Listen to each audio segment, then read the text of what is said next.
I have something to tell you guys. I'm not just only Fox from Nine-Tailed, aka the 9-bit Fox, Prince of the Dark Realm, aka making me the Dark Prince. I am also... I'm Batman! Da-da-da-da-da-da. Oh, well, my name's Fox from Nine-Tailed, aka 9-bit Fox. And, funny enough, the Batman thing actually kind of fits into everything that's happened in the episodes. But anyways, these are the episodes Princess Turdinia, which I guess Princess Marco just... Yeah, and well, I guess these call her Marco Turdinia. Well, which they totally missed a great opportunity to name him Turdiaz. Turdiaz. That'd been funny. But Princess Turdinia and Starfari, where, again, like these episodes, little racism towards the end, but then again, that is kind of the point. But in any case, first is Princess Turdinia, which shares some similarities with Batman, The Dark Knight Rises, and other things such as The Beautiful Lie. I'll bring that up in a second. But basically, Princess Marco, Star, and Princess Ponyhead are heading, as Star's the only one I didn't say Princess for, are head over to St. Olga's because Marco gets a message that he's going to be an honorary degree of St. Olga's. But he's having second thoughts, believing that he probably should tell them the truth, that he's actually not a quote-unquote princess. But when he gets there, he starts changing his mind when people start, like, apparently they built statues for him, Princess Turdinia. They made a movie, they have dolls, they have all this stuff, and Marco then starts thinking, maybe I shouldn't tell them, when Sarn goes, no, you should tell them. And showing that, you know, Princess Turdinia has basically brought a lot of princess to, you know, be their own individuals. And one, I really like all that bit. And I was kind of going against Star on this, where I was thinking, he really doesn't need to tell them. And there's the whole idea, the beautiful lie. I've watched a lot of, what is it? The guys who do theories on Rick and Morty and stuff like that, and then other theories where they do the philosophy and stuff like that. I can't freaking remember the names of it. But I watched a lot of their videos, and I learned it's called The Beautiful Lie, when basically a lie is given to basically make the world better, but of course if that lie is broken, bad stuff could happen, basically short term. And that's how I kind of felt about this episode. And, well, not this episode, this idea, like I'm thinking, yeah, Marco really doesn't need to tell them, because if anything, they'll keep on living being happy, being independent, following her example or his example. You know, it still works. But Star goes, no, you shouldn't do that. I'm just like, Star, it's kind of a balance. We have no idea what's going to happen if he does tell him. But towards the end, Marco then is going to tell him, but it's interrupted by Heinous, who pops in with the lizard guy half kind of formed. It's like his arm, body, but his head and other arm and legs have not formed yet. And the troll guy, they come down, and Heinous goes, look! Pulls down Marco's dress, front dress, and shows off his chest. It shows a hair. And I'm just like, wow, look at that. You just like slowly just went down, grabbed it, well, for all in a woman's dress, just pulled it down, showed her cleavage. But it has a little hair. She has a little hair, or Marco has a little hair on his chest, and he's like, "See, he's a boy." And I'm just thinking, there are women with beards, like the quote unquote freak shows, which, but women with beards and mustaches, and women that are very hairy. And I like the princesses go, princesses can be hairy. And there's like a Sasquatch producer. Yeah, I'm just like, there you go. You just cleared that up. And he goes, oh yeah, well. But then Marco says, no, he is not a princess or whatever. He's a guy, takes off the dress. I love the reaction when the princess just goes, ooh, and just like, oh, wait! Just like, okay. But, so Marco then goes, alright, or, what is it? Marco go, but then, like, the princess go, well, what does it matter if he's a boy? He still taught us to do all this stuff, and he can be a princess if he wants to. Yeah, and I'm just like, these are the most forward-thinking people these are the most forward people thinking on television right now, I think. And they go, yeah! And Heinous basically gets, Heinous says, no, you need me and I need you. And but it starts to Rosa water balloon, smash her right in the face. I just love it. It's like, ooh, I decked her right in the face. But, which I freaking love. So but then the princesses run after her and she reverses back. The portal they came through. Sorry. But the portal they came through. And they're all like, yeah, Princess Turdinia! Turdias! They take pictures and then they're like, wait, what happened to Elephant Face? And they switch back to Heinous, and it turns out Heinous is using the princesses for their magic or rejuvenation, because he has the elephant princess tied up to a machine, and it gives, I guess, Heinous magic as her magical marks start forming. And she says that she's gonna go after Princess Marco for her essence, I guess. And that's the end of that episode. And, well, there's also a whole joke where, like, the little Igor guy goes, why don't we just, just stay in and not do that? But, of course, she has to. Let's see. Oh, also, I forgot to say, Star at one point even says, you should tell them the truth, like a decent human. And I'm like, you're not human! You're human! Get that right! The beautiful lie, invisible... Oh, yeah, there's the invisible goats in the beginning. Someone likes cross-dressers. I just got her right in the face. Okay, yeah. Next is Starfari, where basically Star and Tom are on a date, I guess. Tom's trying to buy a new shirt, but Star sees as a monster, gets harassed by the freaking shopkeeper. Goes, hey, get out of here, monster! He goes, you too! Looks at Tom. Tom just looks at him and goes, what the f did you just say? And she just goes, I'm sorry! Kisses his hand. And I'm just like, yeah. And then, of course, Star brings up what I asked a couple episodes ago. What really differentiates monster and everything else? And she goes up to her mom and says, where her mom is like, oh, God, no. But Star comes in and goes, it has a cart that's like a diagram of Muni, goes saying, well, Ponyhead's a floating horse head, Tom's like a demon that's done mass destruction, and there's the goat guy and crystal guy. Those guys are like monsters. What's the difference between all of them? And the whole point is, there really is no difference. They're just another version of people. And really, a lot of this world, even this world, not just talking about the show, this world should fucking learn that! Oh, God. But, and Moon says, well, you should go check out the monster, whatever, the monster photograph lady. And, like, I will. Leaves and goes down the halls to find... finding multiple different rooms of different people, including a guy who's being ridden by a tiny horse and that guy was learning to be a horse. I played Saints Row 4. I know what they were doing.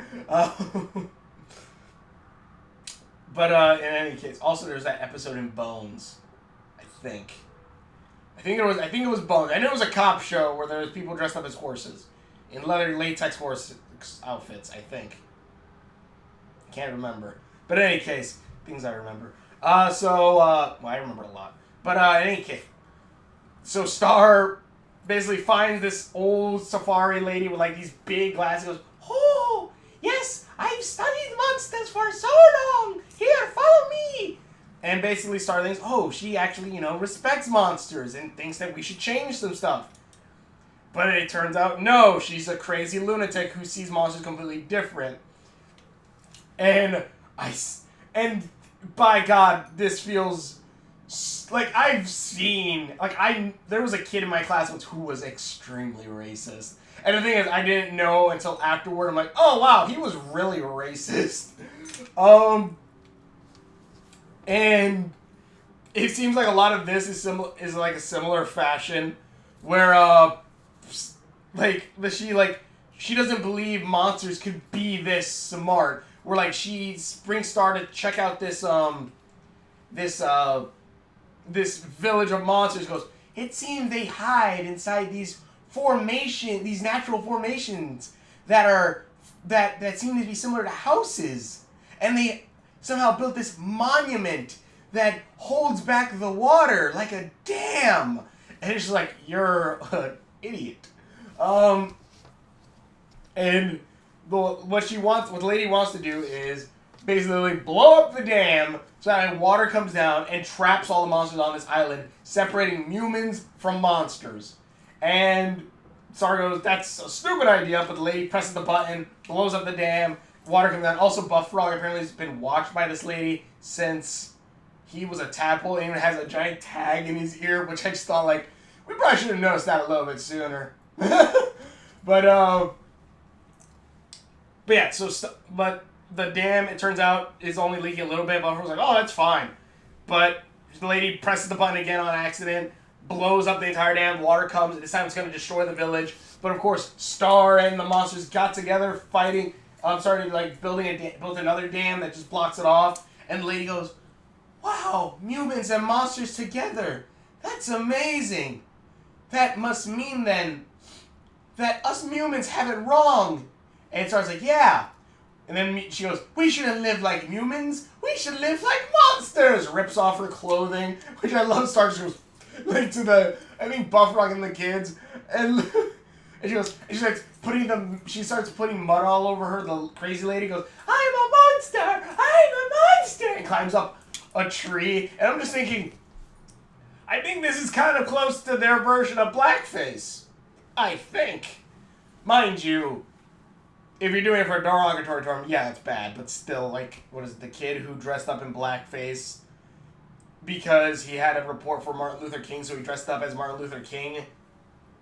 I don't see anything really wrong in that regard or point. Because, again, it's like that one episode of South Park, which I've been watching a lot of, so I haven't where they try to change the flag and the kids don't realize what's wrong, what's very racist about the flag. It's kind of along those lines. If a kid doesn't know what blackface is, then it really does not racist. But and if it's not doing it to a derogatory term, it's not racist. But in any case, but yeah, she climbs up a tree and goes, I'm a monster, I'm a monster! And my charm just fell off the goddamn thing. God dang it. Gotta fix that. But, yeah, so, and they go, and basically Star then takes the badge of honor, of monster watch or whatever, and puts it on Buffrog and goes, you're the new royal monster coordinator, or tell us what a monster is. But it stabs him with the pin, goes, I think you broke the skin. Oh, whoops, sorry. And end of episode. Which, again, like, I do like how the whole racist thing is still a major part of this. And it is kind of going like, yeah, this is bad. This is really bad. Like, the humans are kind of really racist. And you see that with similar things. And the thing is also, they bring up even some more stuff like that. Like, what is it? The rich can basically buy themselves out of that. They're rich, so, you know, it doesn't matter. So it's not even really that they're monsters, it's that they're poor monsters. They're poor monsters, and that's what is bad. Or that's what society doesn't want them. And that's kind of, one, very echoing of how the world kind of really is. Really being that effed up. And on the other note of that, like, again, like you said, like we have ties with these monsters, so they're not monsters. Or this is what Moon says. Or these monsters are rich, that's why they're not monsters. These monsters are monsters because they're poor. And they don't do anything for us, so they are monsters. And it just is like, that's just really effed up. That really is. And that's kind of the whole point, so that's really good. Because there's stuff like that all the time where you see on the news that rich people get away with more things than, what is it, like one kid who killed, like, his friends with a car or whatever. that rich people are able to get away with a lot more stuff than the lower class of people. And there is kind of a difference on on different values, I guess, where it is more, what can you do for me? If you can't do anything for me, F you. And that really is kind of how this is. There's a lot more parallels I could probably put, but yeah, it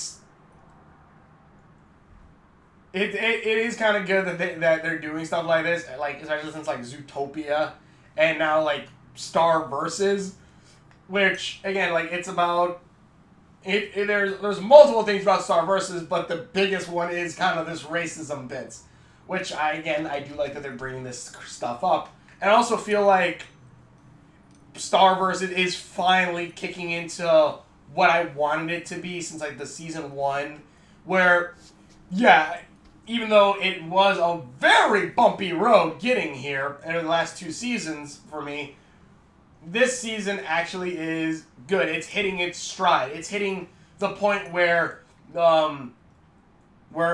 at in Adventure Time where Finn and Jake find the videotape, and it turns out the Ice King was alive since the past, and turns out this is our world just nuked.